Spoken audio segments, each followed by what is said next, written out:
അമ്മുമ്മയും ഞാനും ഏത്തയ്ക്ക ഉണ്ടാക്കാൻ പോവാണ്. 2 ഏത്തയ്ക്ക വെച്ചിട്ടാണ് ഉണ്ടാക്കാൻ പോകുന്നത്. നമ്മളിപ്പം എന്താ പറയുന്നത്, മഞ്ഞപ്പൊടി ഇട്ടു. ആ ഉപ്പ്, പഞ്ചസാര ഇത്ര മതിയോ? പഞ്ചസാര നമുക്കിപ്പോൾ ഏത്തയ്ക്കപ്പം കഴിക്കണം എന്ന് തോന്നുവാണെങ്കിൽ നമ്മളിവിടെ ഗോതമ്പ് പൊടിക്കകത്തൊക്കെ ഉണ്ടാക്കി കഴിക്കും. അതിനും ടേസ്റ്റാണ്.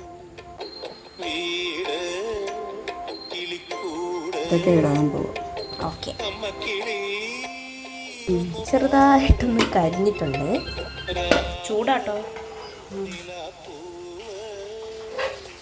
കുറച്ച് കരിഞ്ഞു പോയി, പക്ഷെ കുഴപ്പമില്ല.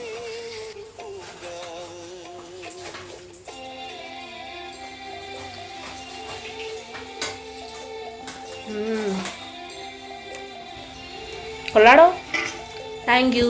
Thank you. ഞാൻ താങ്ക് യു പറയുക. Thank you. Thank you. ഒരു ഉമ്മ.